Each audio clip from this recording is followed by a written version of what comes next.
Prétendre que le peuple français n'existe pas pour mieux dissoudre notre héritage et refuser l'assimilation. La magistrale leçon de bon sens de Jean Messia face au déni de la gauche.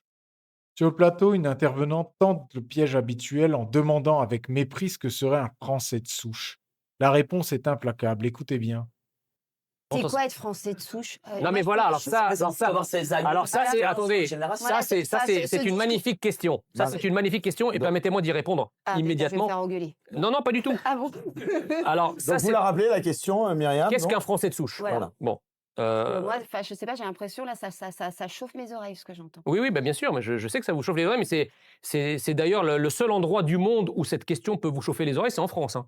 Parce que si vous dites au Maroc: «Qu'est-ce qu'un Marocain de souche?», là, on va vous prescrire des traitements, je pense, hein. Ou en Égypte, un Ou en Égyptien de Égypte, un souche? Égyptien de souche. C'est marrant, c'est en France, la notion de peuple de souche, on fait tout, on fait feu de tout bois pour l'annuler. Alors moi, j'ai une question à vous poser. Moi, j'étais pas français. Je n'ai jamais été français. Je suis arrivé en France, je ne savais pas parler un mot de français. Je me suis assimilé à quoi?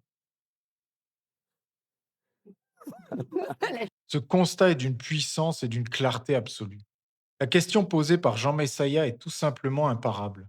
Comment peut-on prétendre assimiler qui que ce soit si l'on nie l'existence même du peuple français d'origine? On ne s'assimile pas à un néant administratif, à un drapeau européen ou à une simple fiche de paix. On s'assimile à une culture charnelle, à des traditions, à une histoire et à un peuple façonné par plus de 15 siècles d'épreuves et de grandeur. Il n'y a qu'en France qu'une caste idéologique déconnectée ose contester la réalité de ses propres racines.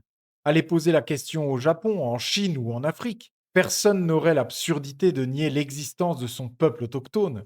Mais chez nous, nos donneurs de leçons progressistes font tout pour effacer le socle millénaire qui a élevé nos cathédrales, façonné nos territoires et bâti l'une des plus éclatantes civilisations du monde.